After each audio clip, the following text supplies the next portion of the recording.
We're live. Welcome back, ladies and gentlemen. 2 Point Conversion. I'm your host, Nico, with John Thompson, JT.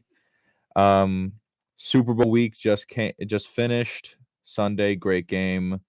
That's one of the most exciting Super Bowls I've seen in a decent memory. Good halftime show. Phenomenal game. Yeah, Phenomenal game. good halftime show. End of the NFL season. Kind of sad, but Dude, let's go over it. And we got our picks right, dude. I remember last week, for everyone who's watching, I think our one or two viewers, you remember, you know what's up. Me and Nico finally got a game pick right, and our score predictions were actually pretty close, dude. We were actually pretty close. I think I said 35-30, and you were up in the 30s as well. I think I said 35-30, but I was kind of like going around between like 38-35 or like 35-0, High scoring 35-30. game. It was not a defensive battle that some people thought the Eagles would take over with their defense. The Chiefs did a phenomenal job stopping that Eagles run game, Nico, and I think that's what allowed them to win this game. It didn't look like it in the first half, but, I mean, if you got Patrick Mahomes, ankle or no ankle, man, that guy is going to ball out, and he had himself a game. I mean, I was kind of surprised in the way that how defense wasn't really a factor. Like, it really wasn't for either teams. I mean, you didn't hear Chris Jones' name once. You didn't hear Fletcher Cox's name once. Like, there was no sacks on the Eagles' defense. Like, the Eagles' defense had 0 sacks. The Chiefs defense had 1 sack, but it wasn't really a sack. It was kind of a push out of bounds for a loss. But defense wasn't a factor. No interceptions, 1 turnover, but that was kind of Jalen Hurts' fault. I think that speaks to the talent of the O-line of both teams. I mean, going back to, I know we talked about this last week, but that Eagles quarterback sneak play that they draw up where they just push Jalen Hurts forward, I think that play worked every single time they called it. He scored a touchdown with it. The guy was crazy. He had 3 rushing touchdowns. The Chiefs O-line, fantastic job. This was the revamped unit. They drafted O-line. They went after O-line in free agency, and it pays off. 2 Super Bowls in 4 years for Patrick Mahomes and Andy Reid. I mean, you could kind of see it's a better coach team than the Eagles. At least yesterday, it's a better coach team. Like the way they use their challenges, and I want to talk about that too. Like those 2 challenge plays that the Chiefs did throw. Both of them should have been called back. Only one of them was. The Devontae Smith was not a catch, and they called that correctly. The Goddard one was that was really close. I feel like if he's supporting that ball with his helmet as he's fumbling, as he's, kind of trying to get possession of it, I don't think how you make that call stand. I really don't. Goddard played really hard, though. I mean, he stepped up. He had himself a good game. I think he was over 60 yards receiving. Devontae had a good game receiving. Devontae had a good game, but after that one injury where he was really, laboring his right leg, or I think it was his left leg, you didn't see him really much in the second half because, the Chiefs offense kind of ran. Very physical game, too. I got nervous when Pacheco got hit. I thought he maybe broke a rib. I think I texted you. Oh, yeah, that looks like a broken rib. Dude, it looked very like physical game. So much credit to both teams. They played extremely tough. Our guy Kadarius Toney. Gets a Super Bowl, man. Good for him. I really think I was gonna hate it. I really think I was gonna be angry, and I kind of said it when the trade went through. Like, if he wins the Super Bowl, I'm gonna be upset. But we gave him a player that fit their system. He didn't fit our system, and we got something. Fourth round, a draft pick, fourth, whatever. I'm okay with it. Good for him. Yeah, and good for Kadarius. I love how the Giants kind of depicted the Super Bowl this year. Like Bradbury, Bradbury with the holding call, Kadarius Toney with not only the touchdown, but the longest punt return in Super Bowl history. That punt return, which is was crazy. Electric. Yeah, that's what Kadarius does, and he had himself a good game. Travis Kelce, phenomenal game. We said it. You got to double team this guy. He was finding a way to get open. I remember I was listening to the Fan this morning, and they were kind of talking about it. Travis Kelce was running wide receiver routes yesterday. He wasn't running normal tight end routes or his normal routes where they're just crossing routes in front of the secondary, like in front of those linebackers. He's running wide receiver routes. He's running digs. Like he was taking linebackers to the inside of the field and then cutting back out and being wide open. Yeah, like it was. There's not many guys in the NFL that can do that have that combination of size and speed. And when they let him go like that and call his number like that, it's something else to watch. It was really awesome. I mean, he did 6 receptions, 81 yards, and a touchdown. Yeah, there's nothing more you can expect. I mean, yeah, not a ton of passing yards from Mahomes. Yeah, but I think that has to do with. I mean, we could start talking about it. tale of the two halves, like how each team, matched up in each half. Like first half, you're going into halftime thinking the Eagles can run this right They were now. down 10. They were down 10, and if if Hurts didn't fumble that football for a fumble like touchdown, A scoop and score, a as they call it. Yeah. scoop and score, uh, that could be a three possession game Yeah, that's scary easily. to think about. I was getting a little palms were a little sweaty watching. I was rooting for the Chiefs, but Jalen Hurts turned in a phenomenal game. 3 rushing touchdowns, 304 passing yards, a passing touchdown through the air. But that one fumble just seemed like the young guy mistake that was due to happen. And And I think listen, with he had a maturity, he learns to cover that up a little bit better. But it didn't scare him at all, Nico. I mean, he came out and he punched back. They called his number right after. I think the first right play back was on the next drive. yeah, On the next drive. they called his number for a design quarterback run, and he picked up the first down. And it wasn't the only quarterback run of the second half. He ran it a couple more times. So I give credit to both teams. I thought it was a phenomenal game. But in the post game when they had Andy Reid right on the field, and obviously there's a lot of emotions. He really hasn't even had a chance to process it yet. But he said, I got to give credit to those big guys up front. That revamped Chiefs offensive line played a great game. That is not an easy defensive line to guard, and they did a great job. And then he said, and also MV Pat. He breaks the MVP curse. He's the first quarterback for to win 1999. I think it's first been MVP 23. to win a Super Bowl since 90-something. 99. I want to go back to like Hurts and like the 304 yards and touchdown, throwing touchdown, and then like whatever two rushing touchdowns or three. Three, I think he had three yeah. rushing touchdowns. Yeah, three rushing That's touchdowns. crazy. It's a record. Yeah, so that's I mean he played fantastic. But this is where I think they like I said before, this is where the Eagles lack. Like you're not gonna the Eagles were kind of going at it like we're gonna win this game this way. We're gonna win the game through the air. Their running game was not working. Maybe their quarterback running game, scrambling game was working, but their normal, halfback draws, those weren't working. Exactly, yeah. But let me tell you something that I think that by next year you're going to see people pick up on the Eagles because that if we could talk about something that I think is actually going to happen, like that fourth and one play, that third and one play that they always run, that QB sneak where there's like they have like the two running backs and the fullback. Yesterday, 100%, it worked every single time. Where it's kind of like a rugby, like a scrum, rugby scrum, and they're all pushing forward, and the lines drop their shoulders. That by next season or the season after, that's going to be banned. I think so. 100%. I mean, you can't stop it. They went 35 for 38 on the season. Wow. 35 for 38 on the season. Like that's phenomenal. Yeah, that's an insane percentage. And I think that somewhat, if you're looking at it like a play, if it's not stoppable, like, I mean, you could talk about, Palomalu jumping over the center on kickoff, like on field goals, like that was outlawed obviously now. But I think that having three guys behind maybe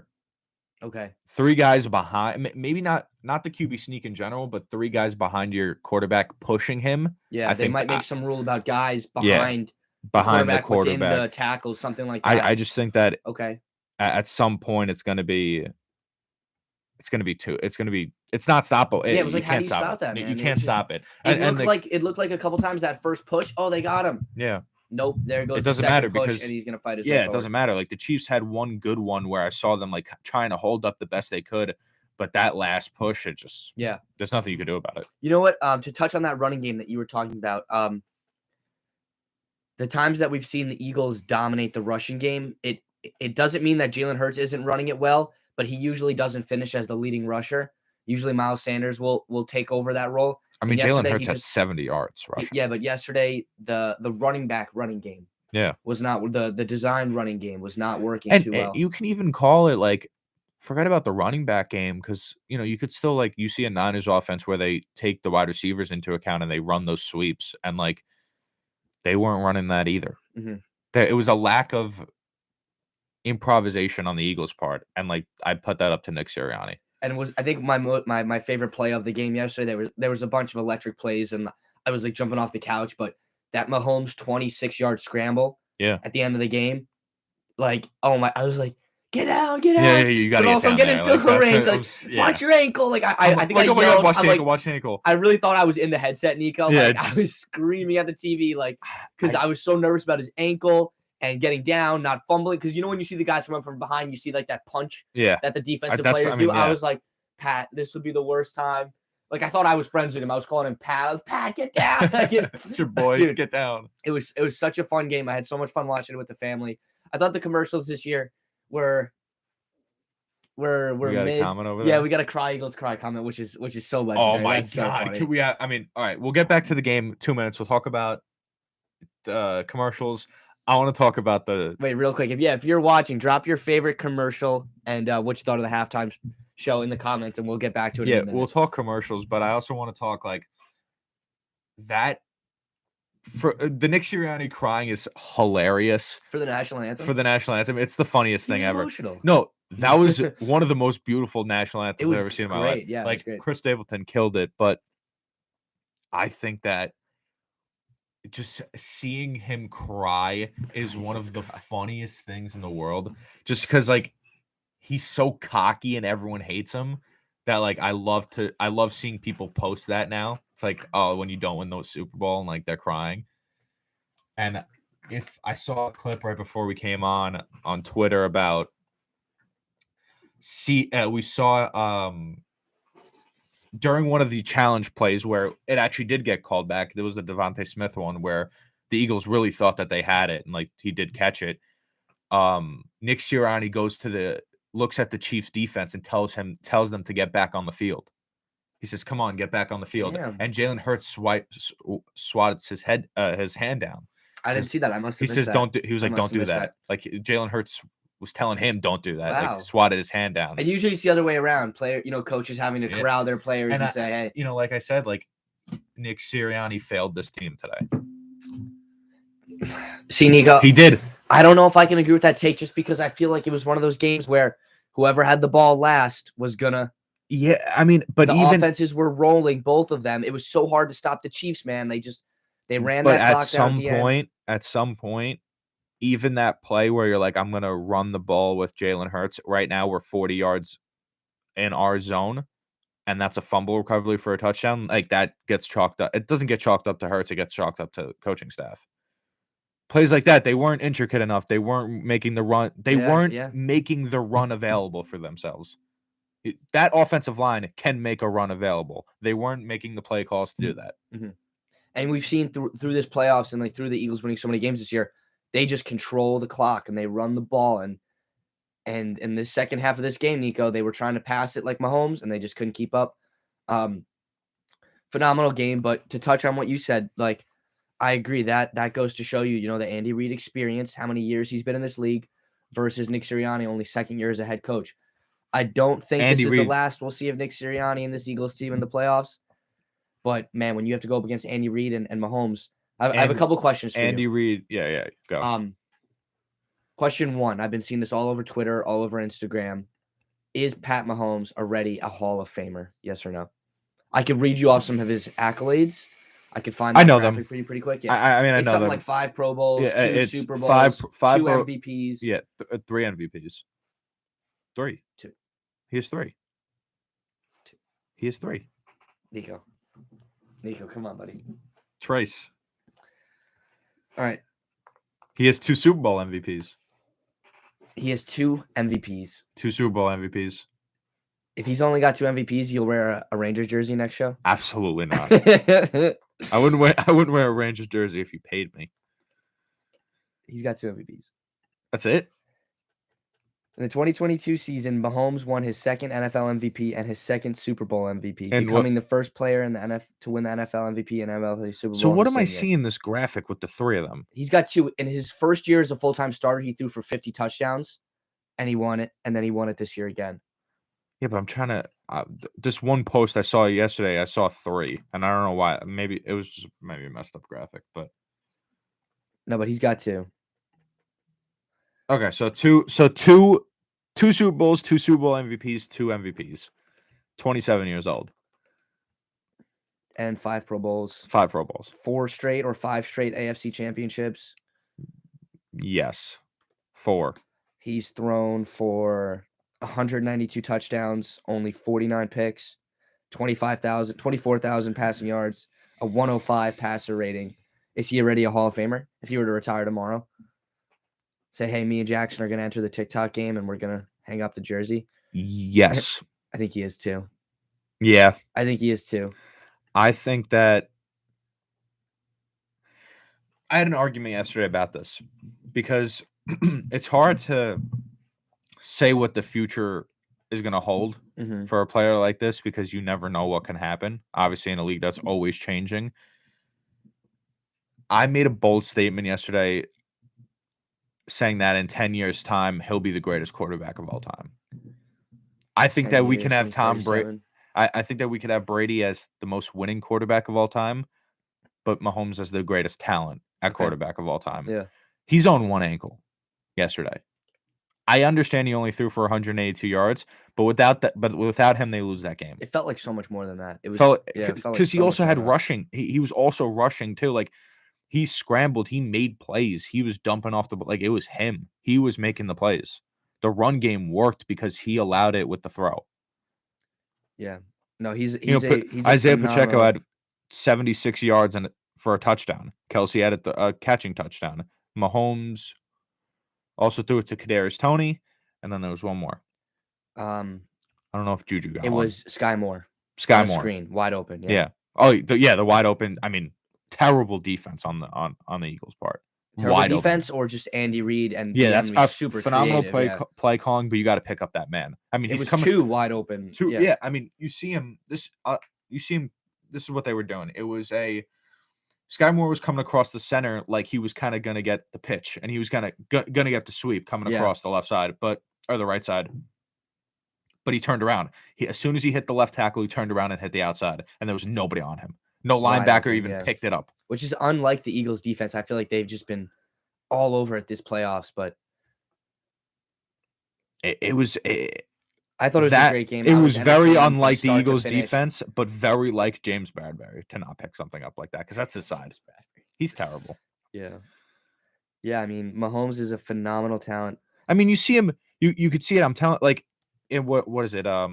Going into the half, they're down by 10, and that last play or one of the last plays of the Chiefs' drive there was Mahomes going down, wincing in pain, hopping off the field. He's on the sideline in immense pain. Mm-hmm. Comes back from halftime.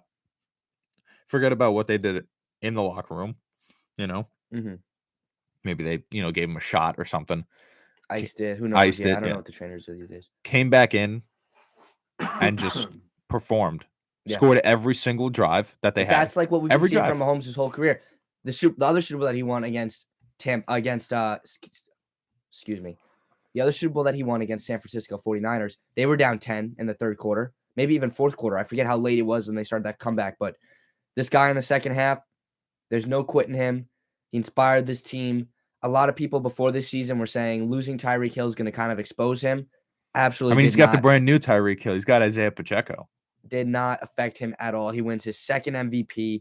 I'm looking at these stats, Nico. I mean, the Super Bowl he had 131. He had a 131 rating. Yeah, he had 131 rating. 96 no 4 QBR. I mean, like 3 touchdowns and no picks.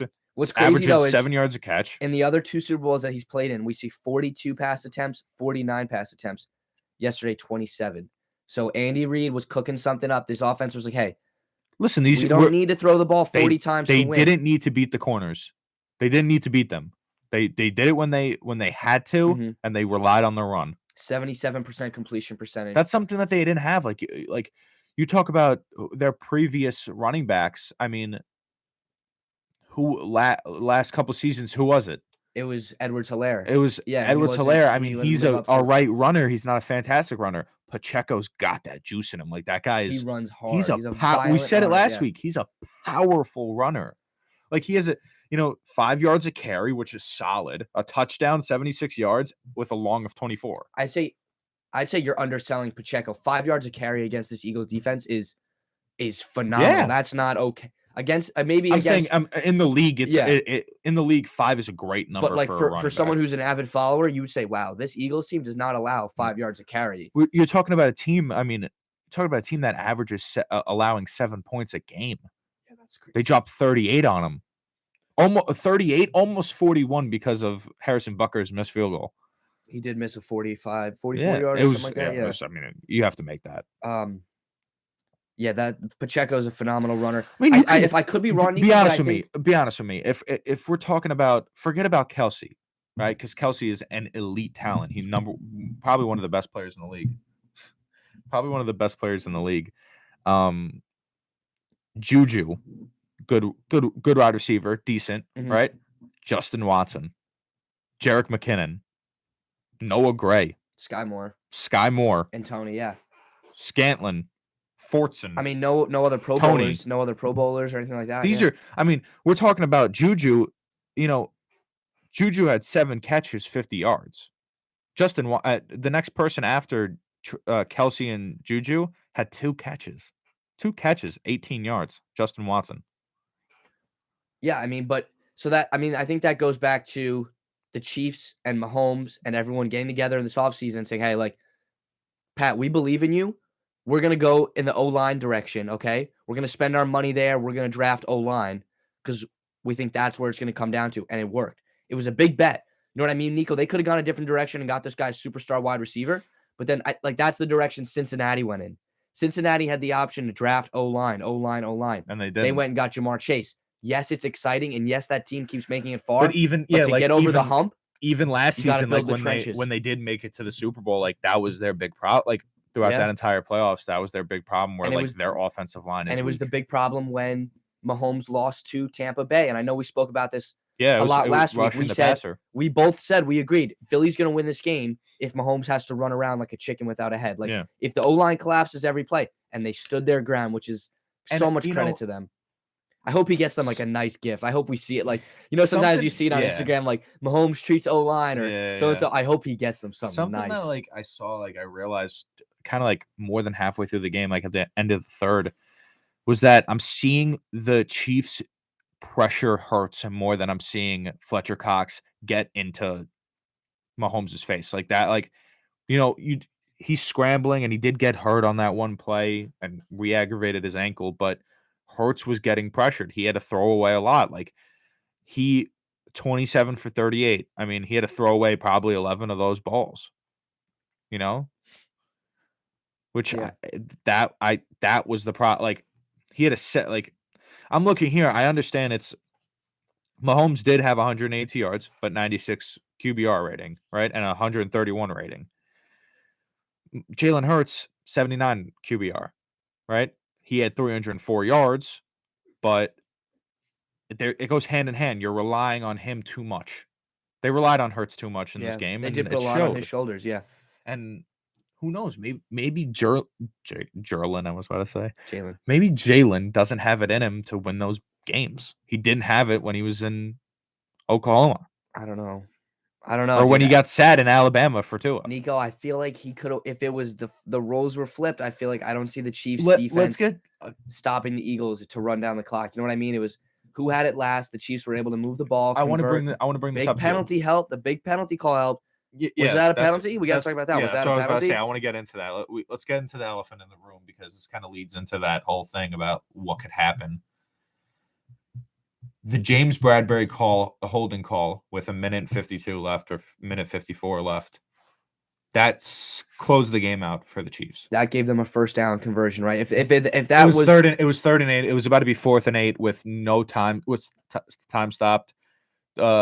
Eagles would have got the ball with about 1:10. And they still had a timeout, or no? They had to blow their last. They were out of timeouts by that time, I think. I think they might have had one left. Maybe one. And then they had to use it when the Chiefs converted again. Yeah, they might have. It was probably one timeout. Okay, you're looking at one timeout and 1:10 on the clock. Down by. Let's talk before we get into the possibilities. Let's talk about the call. I understand people's problems with trying to say like the ref. It's disappointing the refs depicted the game because that's what happened. The refs did depict what happened in the game. It is, and it always happens like this. and especially this season where a lot of people put emphasis on, the refs. That's a hold. You know what? They've been calling it all year. I agree. I think it was a penalty. It wasn't like all of a sudden we're seeing some call out of nowhere that the refs are like, well, this is a rule and we're explaining it. It's the classic on the hip, tug on the On the jersey. hip, and even before that, when the tugged. refs see that jersey pulled, even Yeah. if it's just for a split second, it's a trigger for them. And they know. I throw think the he was flag. all over him the entire route. I mean, he cuts in the inside and he cuts right back out. He gets you see the jersey tug. Not only that, he turns upfield and he's holding the waist. Yeah. He's doing it the entire play. And that ball is where Mahomes doesn't overthrow. That ball is where it's supposed to be. Mahomes sold it well. I mean, as soon as that pass went incomplete, he's pointing. Yeah. He's arms up in the air. That ball is in the end zone exactly where Juju should have been. Right? And he was getting a hold, so he couldn't get there in time. And it was 2-3 yards ahead of him. I don't know. The ball did look kind of deep to me. Then again, the holding. But it doesn't matter. That's why it's a holding. That's why it's a holding. That's why it's a holding and not a PI. If it's a PI, that ball's not catchable, and that shouldn't be a PI. It's a holding because the ball's not catchable. Yeah. You know what I'm saying? I know Philly fans were upset with that call. Yeah. Okay, but we could also. But the NFL, the refs have been calling that all season. You can also say that that's the right call. It's a bad time to call it, but if you don't call that play, and say that's a field goal. Say that it ends up in the field goal like it always did with 1:10, and Hurts drives down the field. I mean, for God's sake, he almost drove down the field anyways. I got to talk about that last throw because that was crazy. That last Hail Mary throw, we'll get to it. But what do you think happens if that play isn't called? They kick a field goal and Hurts has 1:10 on the clock. And a timeout. I think he goes down and gets a field goal too. And goes to OT? Yeah, I do. I don't think either defense had it in them. Does that game end with a Patrick Mahomes touchdown to win the game? I think the Chiefs still win it, yeah. I mean, they scored every single possession of the second half. And the Eagles' defense was only going to get more tired. Mahomes just gets more fired up. Well, let's just say I don't know. Let's just say that play doesn't get called and it gets revealed and everyone looks at it, it's like, that's a penalty, right? It doesn't get called. Yeah, I agree. And Jalen Hurts goes down the field, scores a touchdown, wins the game. Chiefs fans are very upset. You can't, and Chiefs fans, Eagles fans have to realize that Nick Sirianni after the game even admitted to it. He says Bradbury said it too. Bradbury said it. This is not to pick their game. They lost that game. They let up a touchdown or a field goal every single drive in the second half. They lost that game. That play didn't lose that game. You know what I thought, Nico? When I first saw James Bradbury come out and admit that, he said, I did pull on the jersey. I thought they'd let it go if they weren't looking. I was like, you know what that feels like? That kind of feels like the NFL is like, James, you got to say something here. Like Philly's they're going to riot. Yeah, they're going to riot. You got to say down, something. I'm not kidding. They're going to burn down their city. So you're going to have to say something. For the safety of this ref and his family, like, yeah. James, you got to say it. And he's like, all right, I guess I get it. But even Nick Sirianni said it. Like, I think that at some point you have to realize it's a hold. It was a hold. It's a hold. Should it be called in that position? No, but should he have done it in that situation? No, he shouldn't. And you know what? Lock up. Former Giant. He got torched. Former Giant James Bradbury stinks that it lands on him like Listen, that. But the Giants, as a Giant fan, I year. lost. He had a great rebound. I lost and I won yesterday. Eagles lost. James Bradbury lost. Very happy about that. Right? Kadarius Toney kind of sealed the game, and that sucks for me. Kadarius Toney never really had his mark as a Giant. He had one good game for us, but the fact that we and I saw a post, I think it was by SportsCenter, or Bleacher Report, we traded him for a 4th round pick, and he just locked up a Super Bowl. And he won them a Super Bowl. Forget about the touchdown, that punt return. That was huge. It brought him down to I thought he was going to take it to the house. It was like the 15. Closer than that. I think he was inside the 10. That's crazy. Yeah. I was screaming. That was the first time I rooted for the Eagles my entire life. I was screaming. I was like, tackle him. I was like, tackle him. I was like, he doesn't need it. He didn't need it. And he got a touchdown too. Yeah. Yeah. No, it was a great game. I think that any final thoughts, anything else you want to touch on for the Super Bowl? Yeah, one more thing. I have it right here. I don't want to forget it. What do we have? one more thing. This is a really good NFL season, Nico. We got to find some other stuff to talk about now. Oh, odds. That's what I want to talk about. I didn't write it down, but that's what I want to talk about. Starting, we can kind of like say goodbye to this NFL season. It's over with, done with. Yeah, it was a great right? year. It's a We have phenomenal year. Brian Dable. We never brought it up. Brian Dable, coach of Coach the of the year. Yeah, we you know what I was Congratulations. thinking about? We could have done a segment NFL awards because I have some strong opinions. Yeah, we could do them. Okay. If you want to do them right now, we can. Yeah, go ahead. Finish your thought and let me know what you're thinking. I think we could both agree Brian Dable's coach of the year. Sure, he's coach of the year. Yeah, I mean, and he won it rightfully so. The press said it, and bringing the Giants team from whatever 2-3 wins that we had previous years, playoff spot, winning a first round, yeah, it's phenomenal. Gives me chills. I'm so excited. Yeah, to see I'm next so excited to season. see the future. And offensive rookie of the year was Garrett Wilson. Garrett Wilson. I don't agree with that. See, I agree with that one. I didn't agree with Sauce Gardner winning defensive rookie of the year. I mean, you could do the argument for Aiden Hutchinson. That's who I thought, dude. Yeah, you could, but you can also do it for Garrett Wilson too. Like you can also say Garrett Wilson wasn't good enough, and you could give it a Kenneth Walker, who won games. Kenneth Walker had a phenomenal year. Yeah, Garrett Wilson didn't win games for the Jets. Kenneth Walker won games for the Seahawks. Seahawks almost made the playoffs. They did make the playoffs. Yeah, that's what I'm saying. They made the playoffs. Like they almost won a game in the playoffs. He was a game changer for them. The Jets were so bad that you can't give the Jets 2 offensive and defensive rookie of the years. He had a great year, though. He really had a good year. And that's what I'm saying. Sauce deserved it. Sauce deserved it. He had no touchdowns. Zero. Sauce also had 1 pick. John, Aiden Hutchinson is a defensive end, John, and he had 3 picks. John, 0 touchdowns on him. Really? 0. Really? He had 0 touchdowns on him. Aiden Hutchinson, 7.5 sacks, 3 interceptions. Dude, come on. Yeah, listen, understandably what did so. Sauce led the league in pass breakups, PBUs. Pass breakups. He had 0 touchdowns. Arbitrary stat. 0 touchdowns PBUs. is not an arbitrary stat, though. He had no wide receiver in the National Football League scored a touchdown while Sauce Gardner was guarding him. I'm pretty sure he had 0 touchdowns. That's crazy. That's pretty phenomenal, actually. I know he was a first-team All-Pro as a rookie, which you know what's crazy, Nico? In the same year Darrelle Revis gets inducted to the Hall of Fame, we see Sauce Gardner win Rookie of the Year. Oh my God, I'm sorry. I'm so wrong. He had a couple. One touchdown allowed in week 2. Jesus, man. His second game as a professional pro, he let up 1 touchdown and then never did it again. That guy is the definition of lockdown. But dude, that is gross. I guess I don't understand. Listen, the interceptions is a flashy stat. It's a flashy stat. Those interceptions, he had a lot. How many did he have? 3 as a defensive end. 3 as a defensive end, sure. That's which is very hard impressive. to do because that is corners very and safeties very much lock up, the interception market. But 7.5 sacks. But what I'm saying to you is like, this guy didn't allow a touchdown. If not, he's forget about defensive rookie of the year. He's a defensive player of the year. No, that's a phenomenal stat. I'm excited that the Jets have him. I'm excited to see what he'll do. But like I said, dude, I think it's so iconic. The year that Darrelle Revis goes to the Hall of Fame, we see the breakout year of Sauce Gardner as a rookie. And Nico, I was honestly one of his doubters at the beginning. I was like, you know what? He's coming from Cincinnati, didn't play against a lot of elite talent in college. I know he was coached well. Who won Defensive Player of the Year? Nick Bosa? Nick Bosa won it? He had a lot of sacks. He's gross. Yeah, he's really, really talented. I mean, I think we'll go to that in a second. Offensive Player of the Year, Justin Jefferson. Yeah. MVP, Pat Mahomes, and Coach of the Year, Brian Dable. Yeah.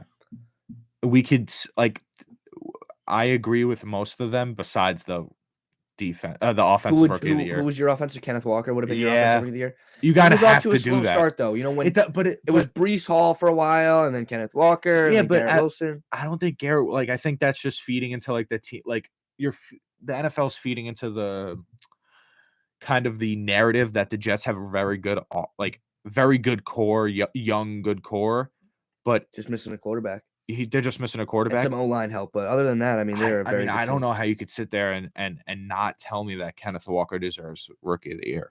I mean, he had. I'm trying to bring up his stats while I talk through it, but you got plenty of time. You're good. Yeah, no, he had a phenomenal year. He was my favorite fantasy pick this year. I drafted Kenneth Walker pretty late. I had him in Cordero for a little bit, and then I had another running back kind of go off for a little bit too for a couple weeks. Raheem Mostert went off a couple times for me, but yeah, Kenneth Walker was a dog this year. mean, he had 1,000 yards rushing, How many tutties? 9 touchdowns. Yeah, that's pretty good. 1,000 yards rushing, 9 touchdowns with a long of 74. And only how many games did he play in? He started in 11, played in 15. That's almost averaging 100 a game. Yeah, as a starter. I could look at the average. Hold up. If rushing yards per attempt, 4.7. That's pretty good. Pretty damn good. Rushing yards per game, 70 flat. Pretty good. Rushing attempts, 15.5. That's not even He a had ton of 20. rushing He had attempts. 27 receptions for 165 yards. Any receiving touchdowns? No receiving touchdowns. See, Yeah, but no, you what did cannot. Garrett Wilson Zero do? fumbles. Did Garrett Wilson go over 1,000 yards? 0 fumbles. He did, right? I'm excited to see these Garrett Wilson stats. 0 fumbles on Kenneth Walker. That's impressive. 0. He had 1,000 yards, 1,100 yards receiving, Okay, 4 touchdowns, not great. 4 touchdowns, That's not great. 2 fumbles, Okay, how many catches, receptions? 83, That's pretty good. 83 on 147 targets. Okay, but he's got He had a 56% catch rating. Zach Wilson throwing it. 56% catch rating. Some of that's on the quarterback. Maybe Some not, of that's on the maybe wide not- receiver, no? Maybe not 44% of it is on the quarterback, but some of it's on the quarterback. I mean, like, No, I agree with you. I think Kenneth Walker probably should have been Rookie of the Year. I don't know what all this hype was around the Jets and people giving them all these awards. Maybe it's the NFL script to get Aaron Rodgers to go to New York. I mean, don't know. he had 4 rushing yards. I don't know. He rushed. Garrett Wilson rushed 4 times for 4 rushing. But that's yards. interesting that you were disagreeing with the offensive and I was more focused on Sauce. But you've Sauce convinced deserves. me. I mean, Sauce. You've convinced me somewhat that Sauce. Okay, fair enough. As Sauce. if you're kind of looking at it in the way of us, which we're very into, like me and you know the stats a lot, like very well. Not everyone understands the defensive end having 3 interceptions is as important as lockdown. Like, I mean, and I kind of am leaning towards Sauce. Like, he locked down. Yeah, the numbers don't always show up for a cornerback. Like a real good cornerback, you won't hear his name because the quarterback's not even looking at his side of the field. You know what I mean? Yeah, like you'll be like, he's oh, who's locking- that guy over there? Oh, that's Sauce. Why haven't I heard it? Because the quarterback won't even throw the ball because near him. you know why you don't hear his name? Because he's never getting torched, and he has 1 touchdown against him in 17. That's phenomenal. I'm really excited to see what he could do. Or 16, whatever. And But I mean, this guy came into the league fearless. He said, "I'm the chosen one. Like I am locked down." if I'm being honest with you, I'm looking at I'm gonna compare. I'm on Pro Football Reference, about to compare both of these players. Hutchinson and No, Wilson and Kenneth Walker. Garrett Wilson played in 2 more games. okay. I mean, My phone says, yeah, but Zach Wilson was his quarterback. sure. I gotta answer this kid back. So this Nick Cole's commenting. He was an Italian kid I went to Syracuse with, and he had never really watched American football before. So we were like, Nick, you got to pick a team, dude. You got to pick a team. Kid picks the Chiefs, man. Of course He's seen 2 Super Bowls in 4 years. I know, but the thing was, he wasn't really a bandwagon. He was kind of like, okay, who's good? And we explained, all right, here's good. And I was trying to, but you should be a Giants fan. You should be a Giants. He's like, absolutely not. No. Why though? And then, no, I got to give him credit. Nick Cole. I'm going to say, Nick, how you celebrating that Super Bowl win? Good for him. He can hear you. So sometimes I forget. So we have if I'll go over these 2 Yeah, stats, I got the comparisons. Garrett Wilson played 2 more games. In total, so we have 1,103 receiving yards for Garrett Wilson, 1,050 yards for Kenneth Walker. So Do you think 50-yard difference. excuse me. Kenneth Walker has 9 touchdowns. Garrett Wilson has 4. I mean, if we're talking about comparing the stats, touchdowns is the more favorable stat, and he got significantly more touchdowns. He has a little bit more than double his touchdowns. Do you think if Breece Hall had stayed healthy, he was winning that award? He was off to a really good start. Really hard to say because you're looking at a player who he played 4 games? 7 games? I'm trying to think. I He can't went remember. down in week 6 or week 7. I'll pull it up. I'm looking at it. I'm looking at it right now. He played 7 games. Yeah, He 4 started. touchdowns, 4 touchdowns. Right. 19 catches. He had 80 80 attempts, 463 yards. I mean, those are great stats right there. 400 yards. I mean, if you're looking at it like that and just 218 receiving. Yeah, he was on pace for something special. but if you're looking at it like I think the whole thing about him is not his. I don't think he would have won this award based on just rushing yards, because if he's on pace for about Like 900, something, yeah. about 900 there. I think it's the receiving that also helps. Like, you 218 receiving yards.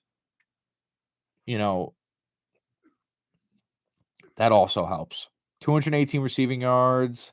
I'm trying to look at like yards at 171 yards after catch. No, he had a really impressive start to this year. Those are some pretty good numbers there. But I wouldn't say that we're. I don't know. We got to move on. But we could get on to kind of we can get on to I agree with offensive rookie of the year. I don't agree with offensive rookie of the year, but I agree with defensive rookie of the year. I think we both kind of agree with Nick Bosa being defensive player of the year. What do you think about a comeback player of the year? Geno Smith. In my opinion, I can kind of like chalk it up to either being Geno Smith or Saquon, but that's a little biased on my part, obviously, because I'm a Giant fan. You know what it was? I think, Nico, it was right down to the wire with Geno Smith and Saquon. Geno Smith being the quarterback position, I think gets a little more clout. You know what I mean? I think it's not a quarterback award necessarily, but I think the quarterback position gets a little bit elevated in the eyes of the media. And for Geno to get that team to the playoffs when everyone was saying, oh, this is a tank team, this is Pete Carroll's last year, no Russell Wilson. I agree. Saquon had a great bounce back year. Listen, but you could kind of put Geno it to both of them. You could kind of put it to both of them. That's like, very well put. they're both a very bad. Yeah. I think they both were a very bad team, or projected to be very bad, and they both ended up making the playoffs. But I think what's credited more to the Giants' success is coaching. Yeah. Even though Saquon put us on his back, like Saquon was carrying this team for the majority of the season. But it's important to have Geno Smith having Geno Smith, like, as a quarterback, you touch the ball every single play. Like, you are the most important player on that field, and that's why I think he got it. I was thinking about Saquon, as great a year as he had, I don't think he led the league in any categories. Geno, to his credit, had the completion percentage, which is big for quarterbacks. He 100%. I mean, he was doing pretty good this season. I mean, he has, what is he looking at right now? This year, how many yards? Whoa, dude. Can you give me some numbers? 4,282 yards. 4,200 yards. Yeah, that's pretty impressive. How many touchdowns? 30. That's a great year. I mean, that's a really great year. I mean, whew, we're talking about like 4,282 yards. We have a 30 touchdown year, 11 interceptions. I mean, for 30 touchdowns. Led the league in completion percentage. Led the league in completion percentage. I mean, do you have a yards per pass number on there? We have yards gained per pass attempt is 7.5. That's pretty good, because usually those completion percentage guys, you see it on the lower side. Yards gained per completion is 10.5. QB rating of 100.9. Yeah, that's really good. So I think he deserved that award. I don't think you could have gone wrong either way. I think some people would have been a little upset if Saquon had won, just because, like, oh, well, Saquon, he's very marketable, big name, superstar. Geno Smith was this guy, backup quarterback under the radar. So I'm happy he's getting the credit he deserves. I'm excited to see what happens next year. I'm looking at this right now. Like, he got sacked hard this year. Nico, is his contract information on Football Reference? Does it tell you? Geno? Is he a free agent, or is he going to go back to the Seahawks? Because he might be an interesting person to see where he ends up in free agency. I think he's staying. I believe he... Because Saquon's a free agent. Daniel Jones is a free agent. Let's see what happens. I think Geno Smith...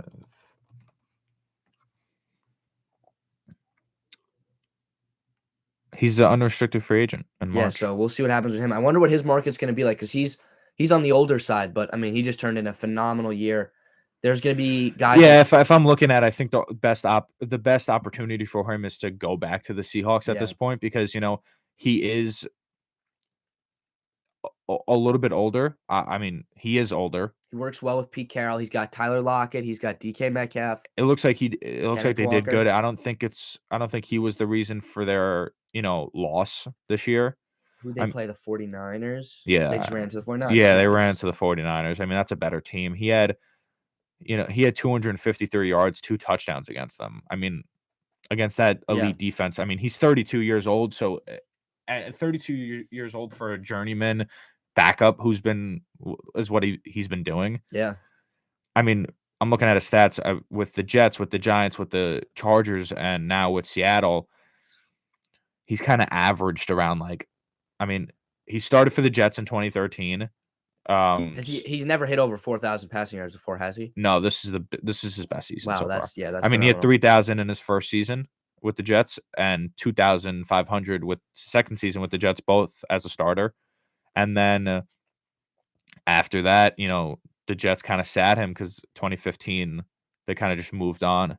And that who took his place in that spot? 2015 Jets quarterback. 2015.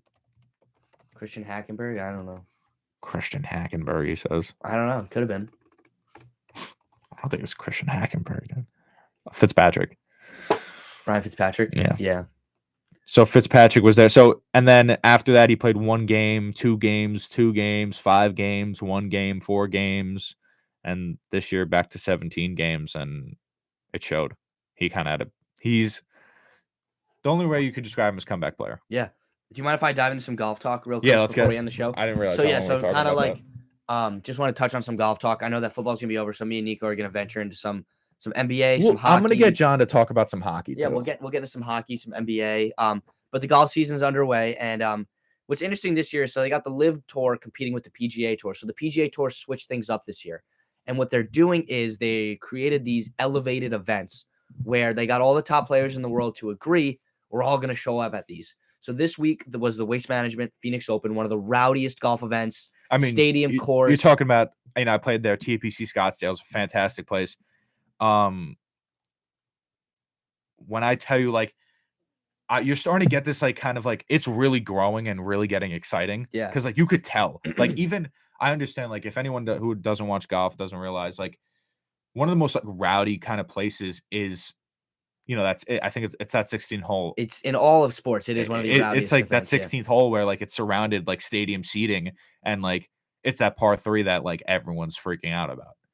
So that, and maybe you could talk about that hockey hole in Canada where it's the hockey boards and they're all slamming on it whenever they get up to the tee. I mean, I remember when last season, a couple months ago when they were there, it was just crazy hockey fans just banging on the boards as golfers came to walk up, which is exciting. Awesome. But this Waste Management Phoenix Open, that hole this is one of the most exciting parts of the golf season. Yeah, so this was the second. Scotty just does what Scotty does. This was the second of the 17 designated events, and these designated events are meant to compete with the Live Tour because it's only 17, but all the big players have agreed, hey, we're going to show up to those. So it's less big events, but more money at these events. They increased the prize pool by, I think, $10 million. So a lot more money to go around, a lot better competition.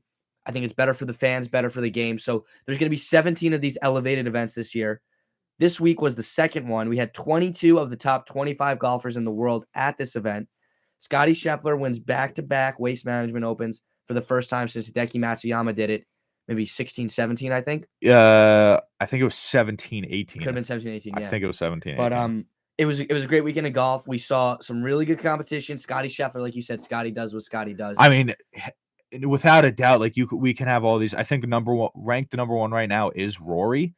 Yeah. I think after coming off that PGA Tour win and everything after that, I think he won the first. He won some stuff in Dubai too. Yeah, which gives you not as many points, but some points. Yeah, I think he's number one right now, and Scotty's. I mean, maybe he's number one right now after this. I haven't checked the the standings, but Scotty is probably the best golfer right now. He's probably the best. 5 PGA Tour wins. Yeah, he's probably the best golfer at the moment. I Oh, mean, yep, Scotty Scheffler goes up to number 1. yeah, I mean, and last year he held number 1 for a very good amount of time. Like Got a for the majority of the win season, last year, yeah. yeah, for the majority of the season, he was the number 1 golfer until the PGA Tour Championship came around. So yeah, and I mean, I thought it was a very exciting event. I watched as much as I could. It was a busy weekend, but I really enjoyed it. I thought it was awesome. I'm excited that they're doing this to compete with the Live Tour.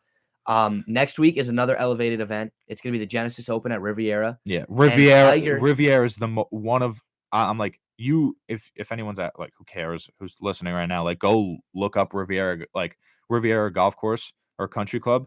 It's beautiful. Like it's just like it's got the white stone buildings, the red roofs, and like it's beautiful there. Yeah, it's like, a really beautiful course. Tough course. A lot of tricky bunkers, narrow fairways, some elevated tee boxes, a lot of undulations on the fairway. Should be good. I'm excited to see Tiger back next week, and I'm excited to see.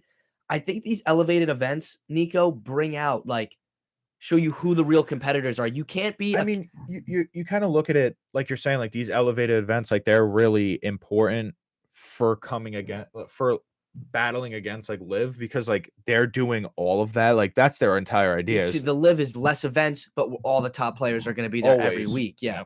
So, but my point, what I was trying to make was I didn't explain too well. I think you see, who can compete with the pressure. You know what I mean? In years past, like Rory would have skipped this week. Justin Thomas might not have played. Like waste management was a borderline kind of. I mean, you would see them, but like next week, you see Tiger coming next week. Like you would never see Tiger come play at Riviera. Yeah. Riviera. Like I mean, like Genesis. Like it depends on what they pick, obviously, and like what they actually show up for. But I think it's exciting, and I think what also helps against Live is that new like that Tiger Rory. Yeah, we'll see how that league. goes. I hope it's gonna be Monday nights indoors. So if anyone doesn't know, like Rory, the two biggest ambassadors for the game, Tiger Woods and Rory McIlroy, are like hosting kind of like a what's the word for it? A competition against Live Golf. So Live Golf is like very competition based, very team based. They're doing one in a stadium, simulators, and some realistic like kind of like putting and chipping, and like teams, and they're all gonna like battle. It's Monday nights. I think it starts in March. Yeah, we'll see. We'll see how that goes. I don't know how I feel about the virtual part, but anything with Tiger and Rory, and I think those are the idea was kind of like boys. Percolating during COVID, and then I'm excited to see what happens. It's extra golf. But back to my point about the pressure, I was excited to see Jon Rahm finish 2 shots back. He's a dog. He's going to be battling all year. And then one of my favorite golfers, Ricky Fowler, with a top 10 finish and a hole-in-one. So I was excited to see Ricky out there. He loves feeding off the crowd. I think the elevated events this year will be big for Ricky. He really feeds off the energy. Dude, this could be the year Ricky sneaks in for a major. I'm looking at like you just glossed over a name right here, and I'm like kind of shocked. Justin Thomas? Like you just glossed over JT like that. Fourth, yeah. Dude, JT is nasty. Yeah, he's very good. What's he ranked right now? He should be top 10. He's 7. 7? Yeah. Read me out the ranking. I got the rankings right here. See, this one didn't update yet. The world rankings got Rory on number 1. You got to go to OWGR, official world golf ranking. It's Scotty, Rory, Jon Rahm, and then the Live player, Cameron Smith, at 4. Because I'm looking at yeah. No, I got Patrick Cantley, Xander Schauffele, Justin Thomas, Zalatoris. Whoa. Do not mispronounce my boy Zally's name like that. Zalatoris? Zalatoris. That's how I said it. You said Zalatoris. Zalatoris. Willie. He's at 8. He's gross. He's the best young golfer in the world. Injured right now. I disagree. Who's better than him? Cam Young, Rookie of the Year. My Fordham Prep brother. Cam Young. He's better than him. He's better than Cam Young. Cam Young had a better year than him. Will Zalatoris was battling for the where was he? Was it the US? It was Cam the US Young Open. got second at the Open, the one in England. Yeah, okay, the England the Open. That's Open. the Open. He got second at the I'm saying, but Will Zalatoris came in second in the US Open. Will Zalatoris is like he's good. I'm looking at he's number 8 in the world. I mean, he's got 234 points. Cameron Young's at 16. 17. I mean, that's just stats right there. You're just looking at who's better or not. That's better. We'll see. I think Morikawa at 9 and Fitzpatrick at 10 is And then one of my Norwegian brethren at 11, Victor Hovland. Yeah, Victor. He's good. He's exciting. I'm excited to see. I know there's been some beef though. His with the face annoys rankings. me though. You know what's crazy, dude? Like the rankings have been biased towards the PGA Tour. There's no Dustin Johnson on here. Well, that's because There's been this whole You thing. They can't- say that the points for the Live Tour don't count as well, much. because you can't count them as much because they're not the highest. That's not the high. Like in that thing, you're playing against as a team, number one, and you're playing against older players. There are some very good players though in the Live. 100%. DJ is, DJ's getting up there, but you're playing against older, like you're playing against kind of washed out players. I don't know. I would have to take another look at who they have on the list right now. They have some good players. I mean, Cam Smith is the number 4 player in the world. He's a Live guy. yeah, I just don't, obviously I'm not a fan of this Live thing, and I think that I just don't know how we're basing Cam Young 4th in the world when he's playing for Live, and like even a couple days ago, like I'm looking at it right now, like he's having doubts about Live Golf. Like they're saying he thinks that it's like he thinks it's very unorganized. Yeah, the lawsuits have been a headache for them. We'll see what happens. That's all I got for today. Anything else you want to add on Live? Or No, PGA? I'm very excited to see next week. I'm gonna tune in, watch some Tiger. See Tiger come play at Do you think he makes course. the cut? No. No? No, he can't. You can't see him make the cut when he still can't move. Dude, he looked good at he played with Charlie at the But you also see him always laboring those those legs. He's always leaning on something. He used the cart. Yeah, he used a cart, which is he's got to walk this week, so we'll see what happens. But dude, man, Tiger always has a way to show up. I mean, it's been hard to watch him recently. he looked good at that. I forget the name of that event that he plays with his son, but it was funny too. After the press conference, Charlie was like, "Yeah, this is the best he's played in a while," and Tiger was like, "Dude, you forget I used to be really good at golf." Wait, I mean, it's hard to see your dad when he's like has to use a car because he can't walk and like. But he's committed to the Riviera. I don't know if he has any career wins there, but dude, it's Tiger Woods. You can never count him out. I'm excited to watch it while I'm in Myrtle Beach playing. Oh, that's right. You're going on a little golf trip this weekend. You'll have to I'm leaving Thursday. You'll have to send me some pictures. Let me know how that goes. I mean, I'm sure I'm playing I'm playing like I think it's called World Tour Golf. Yeah, that place looks amazing. Yeah. I mean, I'm really excited going for 3 days and play like Tiger there. Yeah. I mean, my brother sent it to me Taurus. today. He was like, Tiger's playing this weekend. He's gonna give us energy. I'm like, I'm excited. I believe in that. Yeah. I believe in that. Well, thanks everyone for tuning in this week. Goodbye, football season. It was a legendary season. We got to come up with stuff to talk. Yeah. Not next week because we're off. Yeah, next week with no school, we won't be here, but we'll be back in 2 weeks, and we'll hopefully have some cool NBA stuff, golf, hockey stuff for you. Yeah, I'm excited. All right. Get Peace John out, to talk guys. about golf more. Oh yeah, we can get Nico in a Rangers jersey. You'll see. Absolutely not. All right. Peace out, folks.